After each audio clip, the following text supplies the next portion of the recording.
જય શ્રી કૃષ્ણ, સ્વાગત છે તમારું મારા કિચનમાં। આજે આપણે હાઈ પ્રોટીન મગની દાળના ઢોસા બનાવવાના છે। એના માટે અમે પનીર લીધું છે અને ગ્રેટ કરી લઈશું અને થોડાક મેં વેજીટેબલ લીધા છે, તમે જોઈ શકો છો, ટામેટા, ડુંગળી, લીલા મરચાં અને ધાણા લીધા છે। તો બેઝિક વસ્તુથી ખૂબ સારું ટેસ્ટી અને હેલ્ધી ઘરે બની જાય છે। તો ચાલો એના માટે મગની દાળ પીસી લઈશું મિક્સરમાં। તો મેં અહીંયા 2 કપ મગની દાળ લીધી છે, એને સારી રીતે પીસી લઈશું। 1 લીલું મરચું અને અડધો ટુકડો આદુનો લીધો છે, એને પણ આપણે બેટરમાં જ પીસી દઈશું જેથી કરીને એકદમ પીસાઈ જાય સારી રીતે। થોડુંક આપણે પાણી એડ કરીશું, વધારે નથી કરવાનું, અને સારી રીતે પીસી લઈશું। આખી રાત દાળ પલળી છે આપણી, તો એકદમ સોફ્ટ થઈ ગઈ છે, વધારે પાણીની જરૂર નથી પડતી। તો મેં બધું જ બેટર પીસીને રેડી કરી લીધું છે, તમે જોઈ શકો છો। હવે આપણે એમાં 2 ચમચી આપણે ચણાનો લોટ એડ કરીશું। ચણાનો લોટ એડ કરવાથી બાઇન્ડિંગ સારું રહેશે અને ક્રિસ્પીનેસ આવશે અને કલર પણ સારો આવશે, ખાવામાં પણ ટેસ્ટી લાગશે। તો આને સારી રીતે આપણે મિક્સ કરી લઈશું, ગાંઠા ના રહે એ રીતે એક સરખું કરી દેવાનું છે।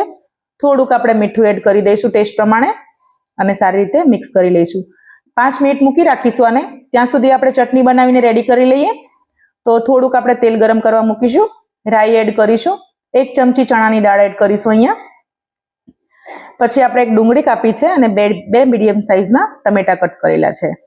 તો લાઇટ બ્રાઉન થઈ ગઈ છે આપણી દાળ, હવે આપણે ડુંગળી એડ કરીશું। ડુંગળીને પણ થોડીક લાઇટ બ્રાઉન થવા દઈશું। અડધો ટુકડો આદુનો એડ કરીશું અને એને પણ સારી રીતે આપણે મિક્સ કરી લઈશું। પછી 2 મીડિયમ સાઇઝના ટમેટા કટ કર્યા છે, એ પણ આપણે એડ કરી દઈશું। થોડુંક આપણે ટામેટા એડ કરીએ પછી થોડુંક આપણે નમક એડ કરીશું।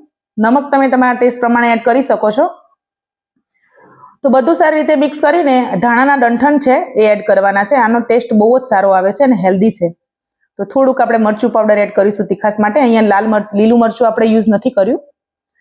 તો એ ઠંડુ પડે એટલે આપણે એને સારી રીતે પીસી લઈશું। તો અહીંયા ઢોસા બનાવવાનું સ્ટાર્ટ કરી દઈશું આપણે। તો પેન મૂકી દીધું છે મેં ગરમ કરવા, તવો તો પ્રીહીટ થઈ ગયો છે। થોડુંક આપણે પાણી એડ કરીને એને ઠંડો પાડીશું જેથી કરીને ઢોસા આપણા ચોંટી ના જાય ને એકદમ મસ્ત બને।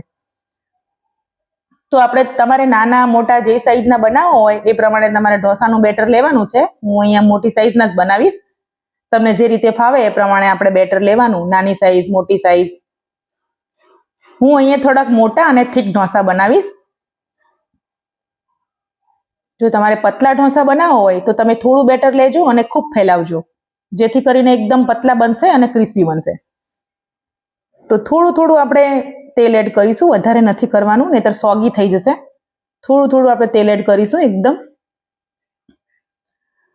હવે સારી રીતે આને પાકવા દઈશું। પછી અહીંયા થોડુંક હું લાલ મરચું એડ કરીશ, કૂટેલું લાલ મરચું છે અહીંયા મારે, તો એ થોડું એડ કરીશું।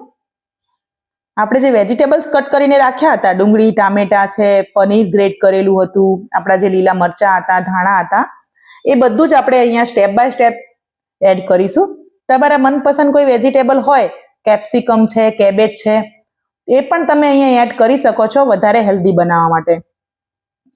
તો અમે ડુંગળી, ટામેટા, લીલા મરચાં, પનીર અને આપણે થોડા ધાણા પણ એડ કરી દઈશું। તો બધી જ વસ્તુ મેં અહીંયા એડ કરી દીધી છે, તમે જોઈ શકો છો। આવી રીતે બધી જ વસ્તુ મેં અહીંયા એડ કરી દીધી છે। હવે આપણે આને ફ્લિપ કરીશું, આપણે આને પલટાવવાનો નથી, સોરી, પેક કરી દઈશું આપણે આ રીતે, પોકેટ બનાવી દઈશું આનું। તો તમે જોઈ શકો છો, ઘરના અને હેલ્ધી હાઈ પ્રોટીન ઢોસા, જે વેઇટ લોસ કરવું હોય, વેઇટ મેન્ટેન કરવું હોય તો ખૂબ સારી રેસીપી છે આ। અને બાળકો જો મગની દાળ ના ખાતા હોય ને તો બહુ સારો ઉપાય છે આ મગની દાળ ખવડાવવાનો। મગનું શાક ના ખાતા હોય તો આવી રીતે મગની દાળના ઢોસા બનાવીને ખવડાવશું ને તો અવશ્ય ખાઈ જશે અને વેજીટેબલ્સ પણ ખાશે। તો આવું કંઈક અલગ રીતે બનાવીને આપીએ ને તો બાળકોને ખબર પણ નથી પડતી ને સારી રીતે ખાઈ જાય છે અને એમને પોષક તત્વોની પણ ભરપાઈ થઈ જાય છે। તો તમે જોઈ શકો છો, બીજું પણ બનાવીને આપણે રેડી કરી લઈશું। લાઇટ બ્રાઉન થઈ ગયું છે, આમાં આપણે વેજીસ એડ નહીં કરીએ, આપણે આનો રોલ બનાવી લઈશું। તમે જોઈ શકો છો, મેં રોલ બનાવીને રેડી કરી લીધો છે, જુઓ બન્યો છે ને મસ્ત, જોતા જ ખાવાનું મન થઈ જાય એવો રોલ બનીને રેડી થઈ ગયું છે। જો આપણી ચટણી પણ પીસીને રેડી થઈ ગઈ છે, આપણા રોલ રેડી થઈ ગયા છે અને આપણો મિક્સ મસાલા ઢોસો પણ રેડી થઈ ગયો છે। જો તમને મારા વિડીયો પસંદ આવતા હોય તો મારી ચેનલને લાઇક, શેર અને સબસ્ક્રાઇબ કરજો, તમારા ફ્રેન્ડ સર્કલમાં શેર કરજો અને આવા નવા બીજા વિડીયો જોવા માટે મારી સાથે બન્યા રહેજો।